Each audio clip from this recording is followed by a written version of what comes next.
Good morning all of you. आज के section में भारत के औद्योगिक प्रदेश और उसके विश्लेषण को पढ़ने जा रहे हैं। ये भारत के औद्योगिक क्षेत्र का अध्ययन है।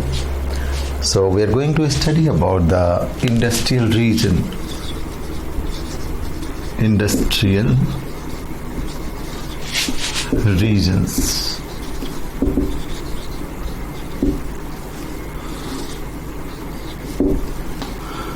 भारत की औद्योगिक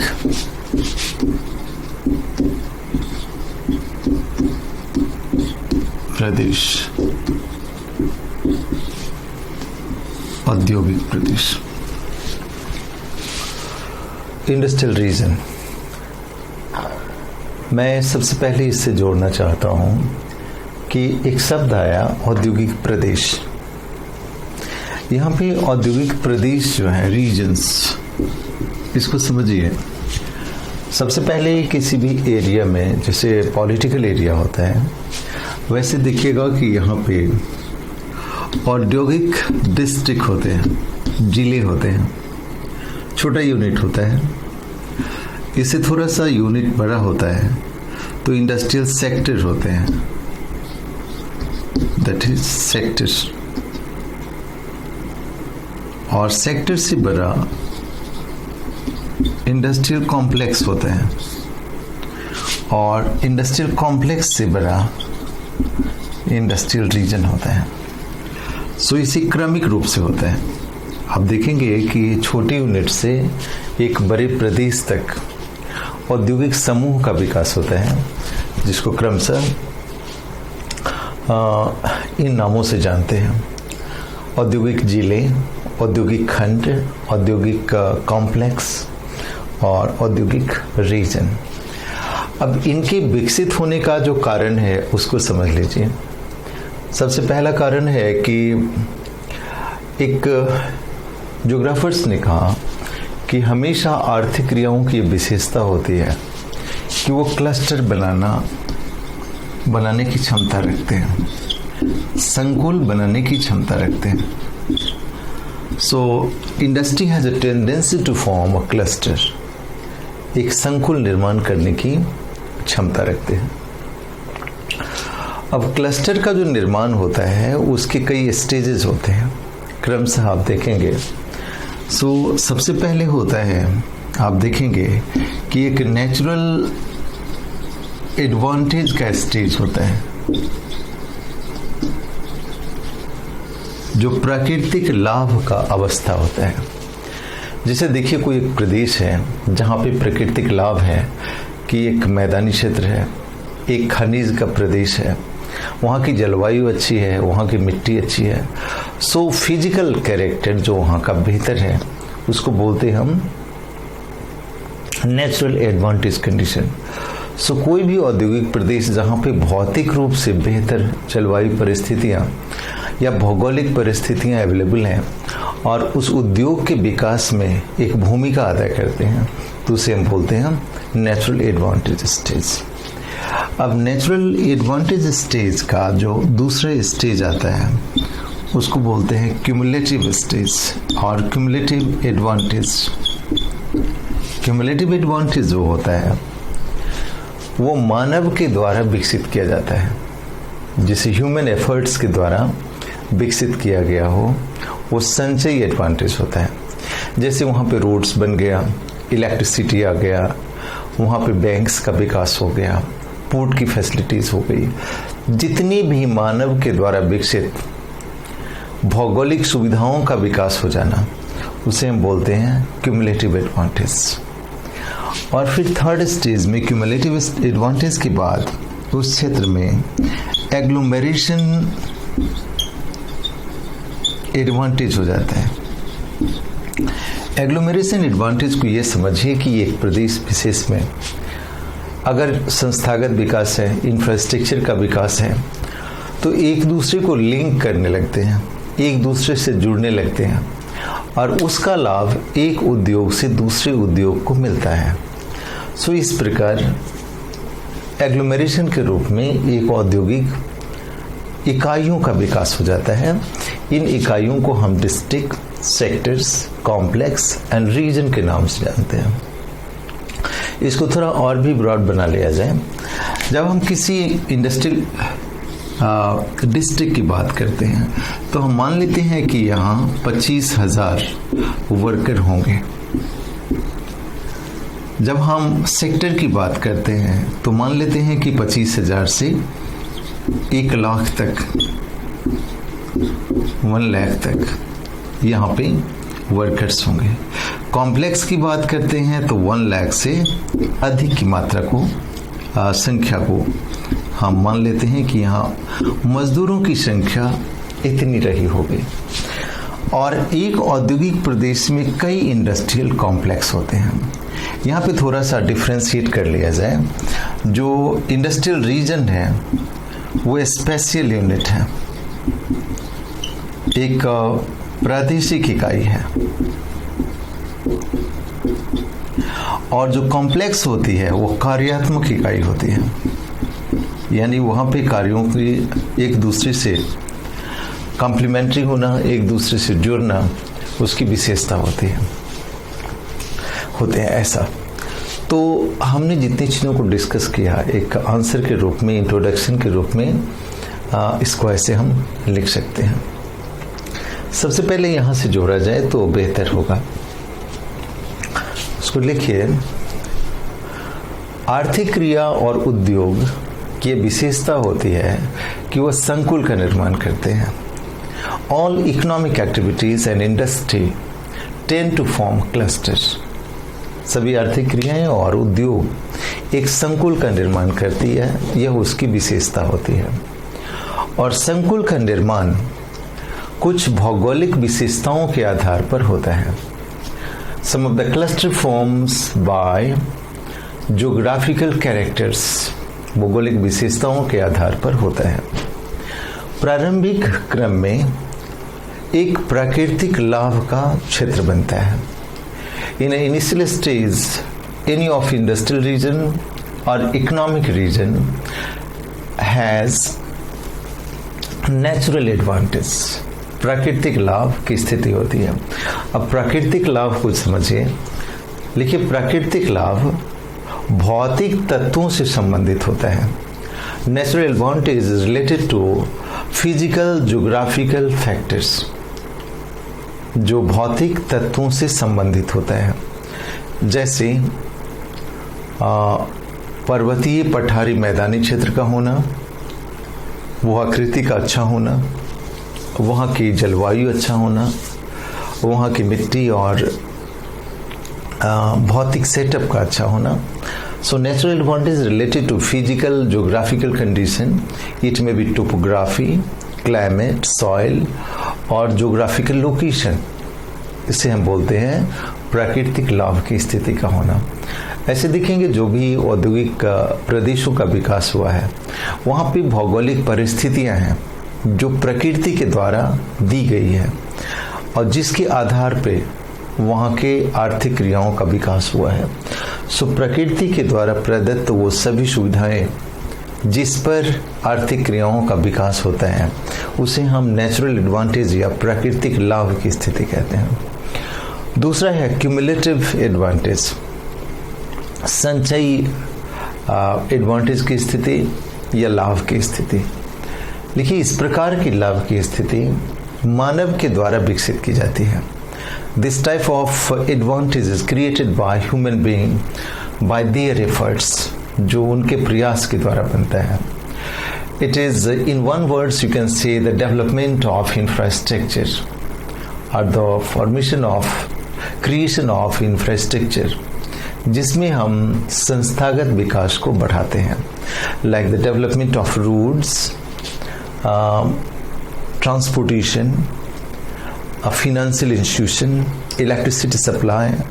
These are created by a human being and it is named as a cumulative advantage, or you can say, इसे आप कह सकते हैं संचयी लाभ।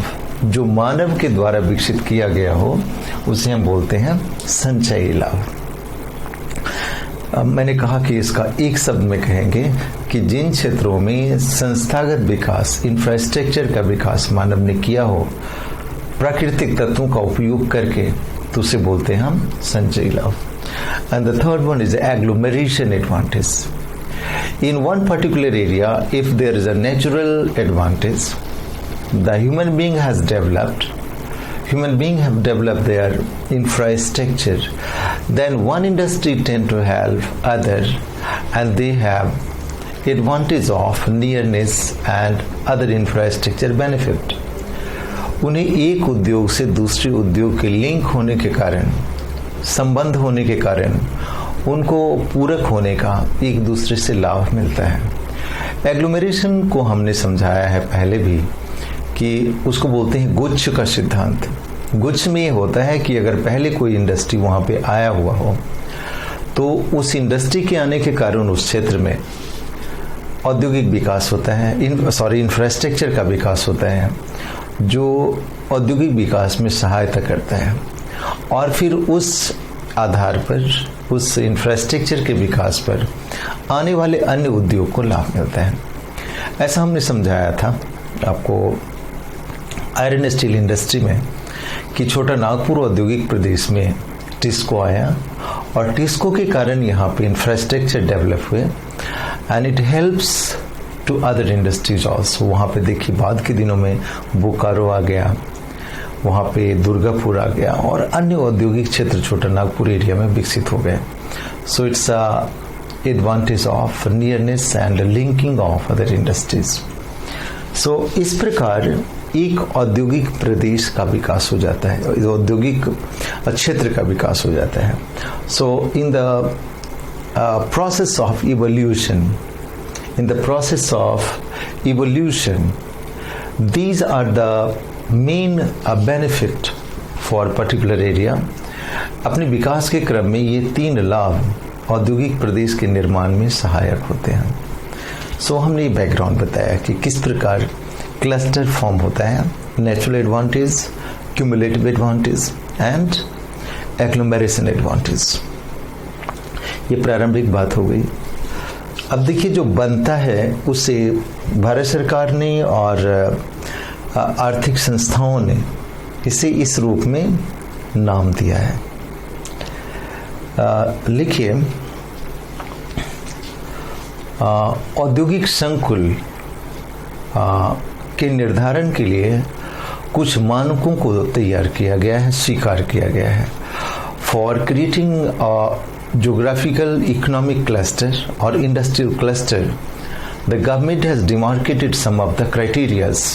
सरकार ने कुछ निर्धारण किया है, तत्वों का निर्धारण किया है. जैसे सबसे पहले उस क्षेत्र में औद्योगिक इकाइयों की संख्या कितनी है, how many number of industrial unit in one particular area. The second one, how many numbers of labours are engaged in economic activities. उसमें कितने मजदूर हैं जो आर्थिक क्रिया में लगे हुए हैं, दूसरी क्राइटेरिया है. तीसरा, how much electricity is consumed in that area for industrial production. उस क्षेत्र में कितनी बिजली की खपत होती है जो आर्थिक उत्पादन के लिए, औद्योगिक उत्पादन के लिए जरूरी है. And the fourth one, the output created by industrial unit और एरियाज, और उस क्षेत्र में कितना औद्योगिक उत्पादन होता है. And the last one, the value addition by that unit area, और उस प्रदेश के द्वारा कितने मूल्य के वस्तुओं का निर्माण किया जाता है या मूल्य आधारित वस्तुओं का निर्माण किया जाता है. सो इस 5 क्राइटेरिया के आधार पर, निर्धारकों के आधार पर औद्योगिक प्रदेश का सीमांकन किया गया है. अभी तक की बातें आपको याद हुआ होगा कि एक औद्योगिक प्रदेश के विकसित होने में कौन कौन सी अवस्थाएं होती हैं. पहले नेचुरल कंडीशन होता है, फिर मानव क्यूमुलेटिव एडवांटेज क्रिएट करता है, और फिर वहाँ पे एक समूह विकसित होता है जिसको हम औद्योगिक इकाइयों के रूप में अलग अलग नाम देते हैं. इसे निर्धारित करने के लिए जो क्राइटेरिया हमने बताया उसको थोड़ा सा समझ के अगर याद कीजिए तो एक बार में याद हो जाएगा. हमने कहा कि सबसे पहले एक कितनी यूनिट्स हैं, जब भी कोई औद्योगिक प्रदेश होगा तो उसमें नंबर ऑफ यूनिट होंगे। अब यूनिट होगा तो उसमें काम करने वाले श्रमिक होंगे। सो सेकेंड पॉइंट हो गया the number of labour engaged in manufacturing unit. जब लेबर होगा, मैन्युफैक्चरिंग होगा, द कंजम्पशन ऑफ इलेक्ट्रिसिटी होगा। Then comes the output, the production of industrial area and the value created by that unit area और region. ये 5 criteria के आधार पर उसका सीमांकन किया गया। यहाँ पे देखिए जो इंडस्ट्रियल क्लस्टर हैं, संकुल हैं, उसको कई नाम से जानते हैं। So in industrial cluster these are the common name used for the economic activities perform for manufacturing. लिखित संकुल क्षेत्र में कई शब्दों का प्रयोग किया जाता है। सबसे पहले औद्योगिक जिले होते हैं। In a first stage there is a industrial district, जिसमें आमतौर पे 25,000 श्रमिकों की संख्या मानी जाती है।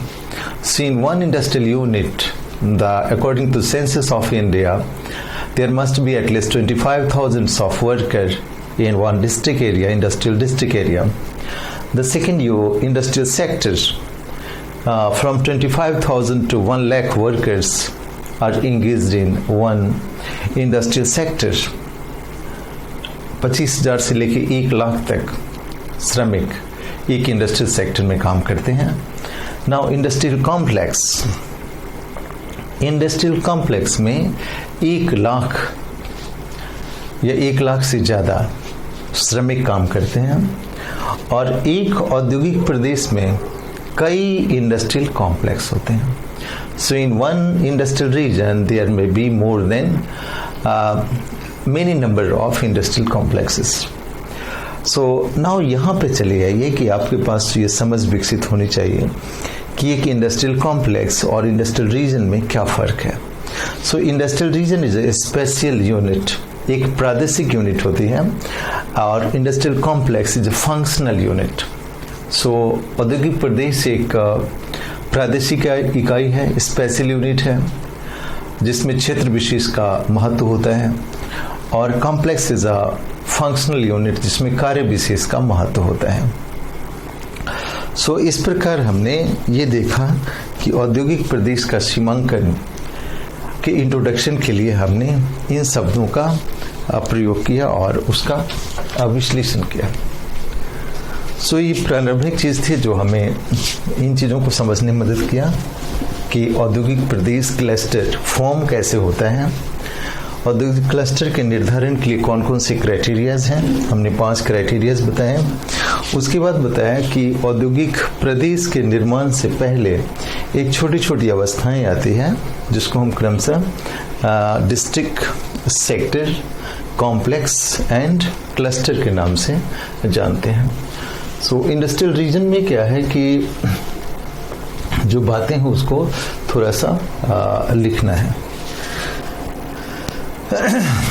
इसमें देखिएगा कि जो विश्व के औद्योगिक प्रदेश हैं, भारत के औद्योगिक प्रदेश हैं, उसके लिए एक अभी तक जितने भी एग्जामिनेशन हुए हैं आपके, उसमें सभी औद्योगिक प्रदेश को नहीं पूछा गया है। आपको ऐसा दिया गया है कि भारत के प्रमुख औद्योगिक प्रदेशों को लिखें और किसी एक का या 2 का डिटेल स्टडी लिखें और उसका वर्णन करें। तो ऐसा क्वेश्चन होगा कि भारत के औद्योगिक प्रदेशों को लिखें और किसी 2 प्रदेशों की विशेषता लिखें या किसी एक प्रदेशों की विशेषता लिखें। 8 प्रदेश पूछ दे तो और भी अच्छा है, चूँकि लिखने में आपको काफ़ी शब्द होगा, विश्लेषण होगा, तो शब्दों की कमी नहीं होगी, विश्लेषण की कमी नहीं होगी। तो यहाँ पे ऐसा करें कि हम औद्योगिक प्रदेश को मार्क कर दें। फिर से यहाँ पे एक हेडिंग लिखें, industrial region, industrial region of India. आप एक इस तरह के मैप को बनाइए। देखिए, कोई ऐसा अभ्यर्थी हो जिसने इंडस्ट्रियल रीजन को बहुत अच्छा से लिखा हो, लेकिन उसके मैप में, उसके आंसर में ये मैप ना हो, तो वो जितनी भी चीज़ें हैं उसमें कमी रह जाती है, उसके मार्क्स कम हो जाएंगे। इधर से शुरू करें तो ज़्यादा अच्छा है कि ये एरिया आपका है हुगली औद्योगिक प्रदेश पहला, इसको हिंदी इंग्लिश जिसमें लिखें हुगली औद्योगिक प्रदेश पश्चिम बंगाल का नंबर 1 कर दीजिए। और यहाँ पे एक औद्योगिक प्रदेश बनता है सेकेंड, इसको बोलते हैं हम छोटा नागपुर औद्योगिक प्रदेश। छोटा नागपुर को हिंदी इंग्लिश में उसी तरह लिखें। अब इससे नीचे आएंगे तो यहाँ पे एक औद्योगिक प्रदेश विकसित होता है, उसको बोलते हैं हम विशाखापट्टनम औद्योगिक प्रदेश। ये एरिया हो गया। इसमें बेंगलोर इंडस्ट्रियल रीजन, यहाँ पे बेंगलुरु औद्योगिक प्रदेश है। यहाँ पे एक इंडस्ट्रियल रीजन बनता है केरला में सबसे दक्षिण में, इसको बोलते हैं तिरुवनंतपुरम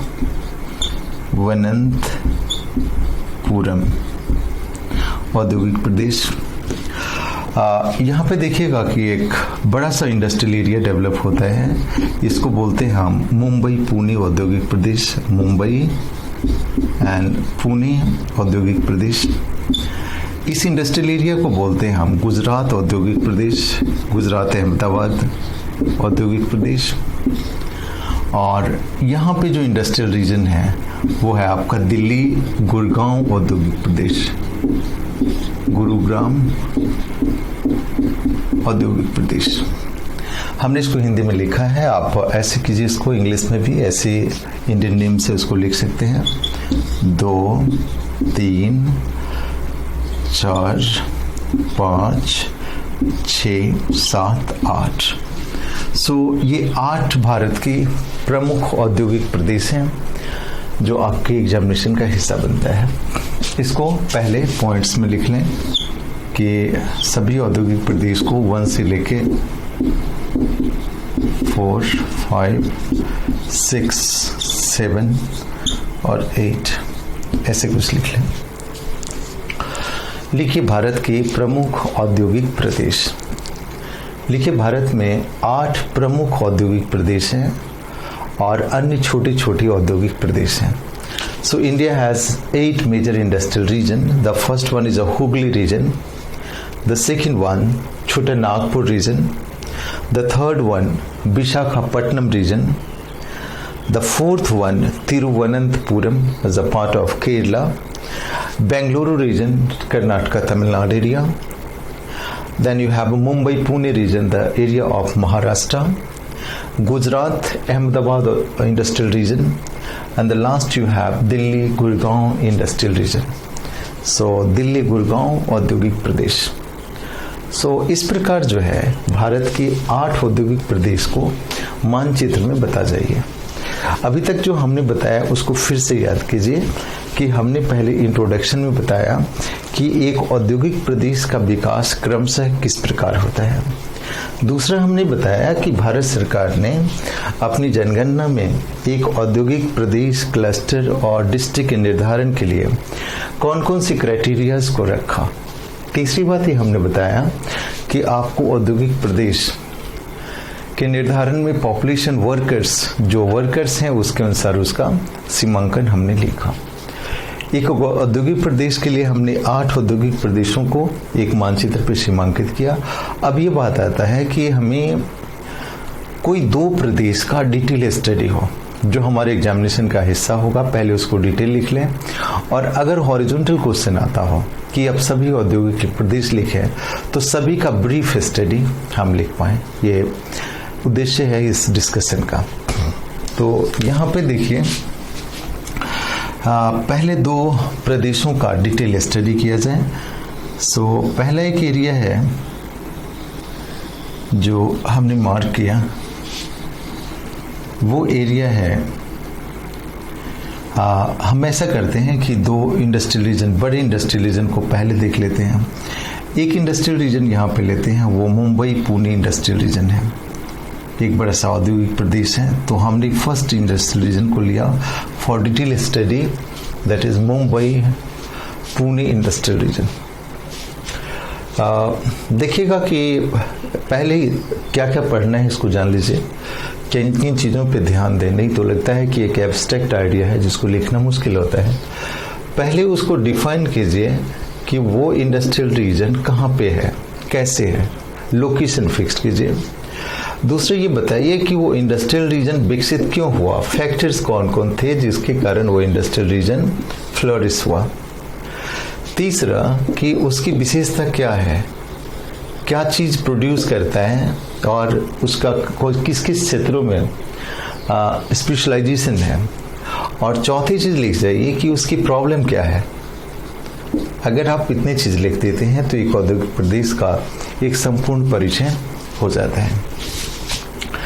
सो लिखिए, मुंबई पुणे औद्योगिक प्रदेश का विकास मुंबई पुणे से लेकर पूर्व में सोलापुर क्षेत्र तक मिलता है। So the extension of Mumbai Pune region is from coastal area Mumbai Pune to Solapur in the eastern section, जबकि इसका पूर्वी विस्तार इसको नागपुर और नासिक जैसे क्षेत्रों तक भी मिलता है।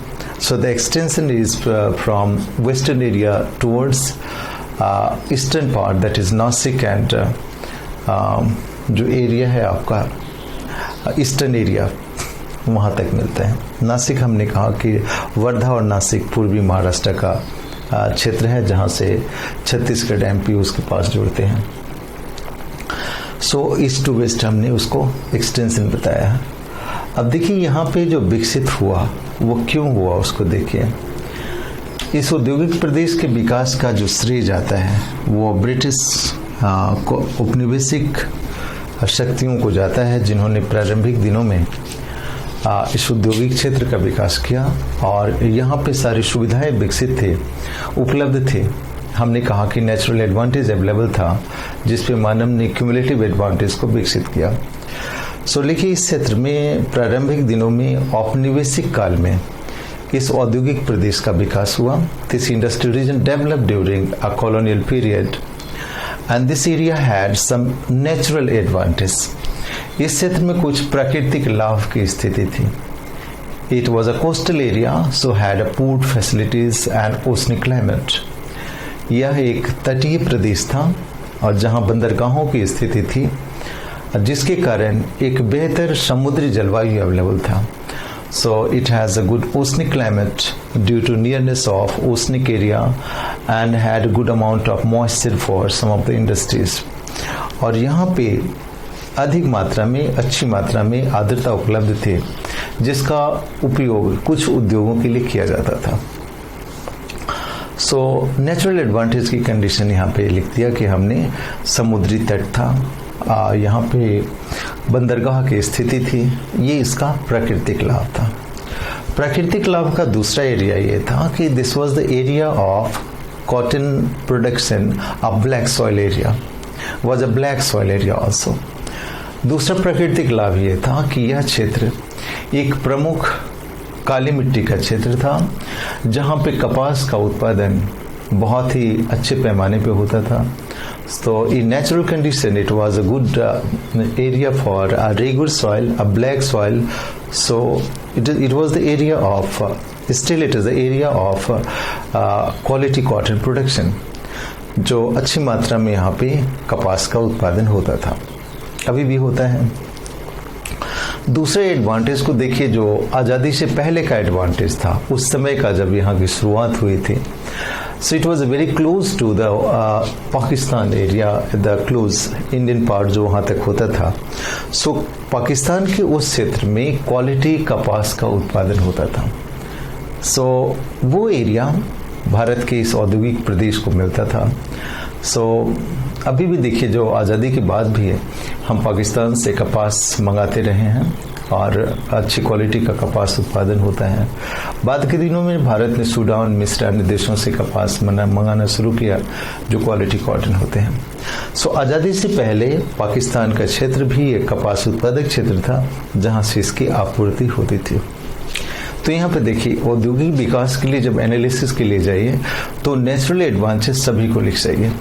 एक एडवांटेज ये हुआ कि यहाँ पे कोस्टल फैसिलिटीज़ है, मरीन क्लाइमेट है, पोर्ट फैसिलिटीज़ है, और यहाँ पे जो रॉ मटेरियल मैन्युफैक्चरिंग होते हैं, उत्पादन होता है, यहाँ प्रोडक्शन होता है, उसके लिए काली मिट्टी का क्षेत्र है। दूसरी चीज़ यहाँ पे देखेंगे, काली मिट्टी के उत्पादन, इसमें कपास के उत्पादन के लिए वहाँ पे जो सरफेस पे मिट्टी है वहाँ पे आर्द्रता ग्रहण करके क्षमता है। ईस्टर्न पार्ट ऑफ महाराष्ट्र में देखिएगा मॉइस्चर कम होता है, जहाँ पे इसका उत्पादन बेहतर ढंग से होता है। सो नेचुरल एडवांटेज लिख लिया। अब देखिए यहाँ पे क्यूमुलेटिव एडवांटेज क्या था जो मानव ने विकसित किया। यहाँ पे देखिएगा कि तारापुर थर्मल, ये एटॉमिक पावर स्टेशन है, वहाँ पे थर्मल पावर स्टेशन जो है, ताप विद्युत केंद्रों की स्थापना की गई। यहाँ पे देखिए कुछ चीज़ ड्रॉबैक भी था जिसको ह्यूमन एफर्ट्स के द्वारा पूरा किया गया। यहाँ अच्छी मात्रा में क्वालिटी इलेक्ट्रिसिटी का प्रोडक्शन नहीं था, लेकिन जैसे टाटा के प्रयास के द्वारा वहाँ पे HEV का प्रोडक्शन शुरू हुआ, वहाँ पे न्यूक्लियर पावर स्टेशन एस्टेब्लिश हुए, थर्मल पावर स्टेशन एस्टेब्लिश हुए, जिसने इस उद्योग के विकास में भूमिका अदा की। सो लिखिए, this area also had cumulative advantage created by human efforts, जो मानव प्रयास के द्वारा विकसित किया गया। उसमें पहला लिखिए कि यहाँ पर शक्ति के साधनों का विकास पहला ज़रूरत था और उसके लिए तारापुर एटॉमिक पावर स्टेशन की स्थापना की गई। So there is a Tarapur atomic power station for electricity production. The hydro electricity production started by Tata there, जो जल विद्युत का उत्पादन टाटा के द्वारा किया जाता है। And there are number of thermal power station in Maharashtra, और महाराष्ट्र में कई तापीय विद्युत केंद्र हैं, थर्मल पावर स्टेशन है, जो इन उद्योगों की का विकास में सहायक है। अब देखिए तीसरी बात है कि जो वेस्टर्न महाराष्ट्र है वहाँ पे वर्षा बहुत ज़्यादा होती है, जो ईस्टर्न महाराष्ट्र है वहाँ पे वर्षा कम होती है, और पॉपुलेशन वहाँ पे एक बड़ा सा पॉपुलेशन बेस है। So this area has a large number of workers also and they interest the production of this area, जिसके कारण इसको लाभ मिला। तो क्यूमुलेटिव एडवांटेज में लोगों ने यहाँ पे जो विकसित किया उसको हमने बताया आपको। उसके बाद जो है, जो क्यूमुलेटिव एडवांटेज क्रिएट हुआ वो हुआ आपका इस एरिया से स्वेज नहर के विकास के साथ। स्वेज नहर विकास के साथ क्या हुआ कि यूरोपियन कंट्रीज से भारतीय पश्चिमी तट का संपर्क बहुत ही आसानी से हो गया और यूरोप इस एरिया से नज़दीक हो गया, जिससे व्यापारिक विकास का लाभ महाराष्ट्र के इस पोर्ट को मिला। सो लिखिए, with the creation of construction of Suez Canal, this coastal area became very close to European countries. Suez नहर के विकास के साथ यह तटीय क्षेत्र यूरोपीय देशों के करीब पहुंचा, जिसके कारण व्यापार में वृद्धि हुई। So it has given an opportunity for the growth of international trade. So ये सारे थे जो मानव प्रयास के द्वारा विकसित हुआ। अब बात आते हैं कि एग्लोमरेशन एडवांटेज क्या क्या आया बाद में, जिसके कारण यह औद्योगिक क्षेत्र ज़्यादा विकसित हुआ। सो देखिए कि 1854 का समय यहाँ के बिगनिंग को मान सकते हैं। यहाँ पे कॉटन टेक्सटाइल इंडस्ट्रीज़ की स्थापना हुई और कॉटन टेक्सटाइल के लिए यहाँ सभी बेहतर आवश्यकताएं, बेहतर कंडीशन अवेलेबल था। सो देखिएगा कि यहाँ पे जो एरिया है वहाँ पे मुंबई, पुणे, यहाँ पे सोलापुर, यहाँ पे देखिएगा जलगांव, वर्धा, नागपुर। ये देखिए कि रेडिएशन हुआ, जैसे हमने कोस्टल एरिया से ईस्ट पार्ट के गए तो ये सारे केंद्रों का विकास क्रमशः पश्चिम से पूर्व की ओर विकसित हुआ, जो कॉटन टेक्सटाइल इंडस्ट्रीज का एक्सपेंशन था। सो लिखिए, इस क्षेत्र में औद्योगिक विकास की शुरुआत सूती वस्त्र उद्योग की स्थापना के साथ हुआ। So in 1854, the first cotton textile industry was established in Maharashtra, and it was the beginning of industrial center in this region. Later on, the number of industrial region developed in the eastern part of Maharashtra.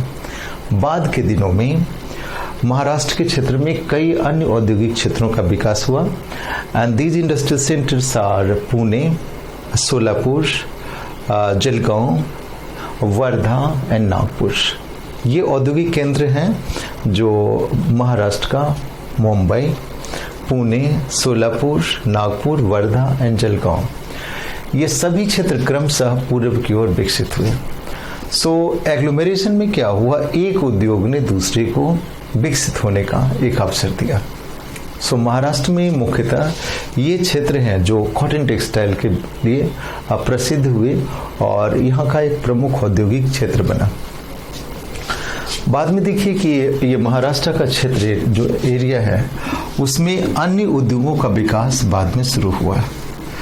Maharashtra के यहाँ पे coastal location में है, इसलिए जो आपका अरब countries हैं वहाँ से पेट्रोल का आना आसान हो जाता है, कच्चे तेल का. सो यहाँ पे उसके बाद पेट्रोकेमिकल इंडस्ट्रीज़ का विकास हुआ. जैसे कोस्टल लोकेशन हुआ, रिफाइनरीज आ गई, तो वहाँ पे पेट्रोकेमिकल इंडस्ट्रीज़ का विकास हुआ. और पेट्रोकेमिकल इंडस्ट्रीज़ में प्रमुख उत्पादन के साथ कई अन्य उत्पादन जुड़े होते हैं.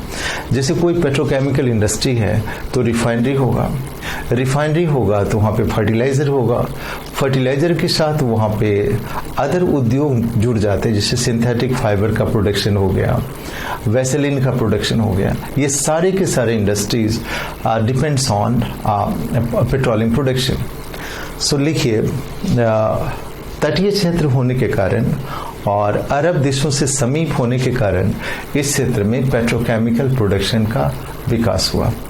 दूसरा, इस क्षेत्र में स्थानीय रूप से मुंबई हाई क्षेत्र पेट्रोलियम का प्रोडक्शन करता है. So this area has Mumbai High area is a noted area for highest amount of petroleum production in India, जो भारत में सबसे बड़ा पेट्रोलियम उत्पादन का क्षेत्र बनता है. तो इस उद्देश्य से इस क्षेत्र में पेट्रोकेमिकल इंडस्ट्री का विकास हुआ और पेट्रोकेमिकल आधारित उद्योगों का विकास हुआ. So this area is also known for other industries related to petrochemical.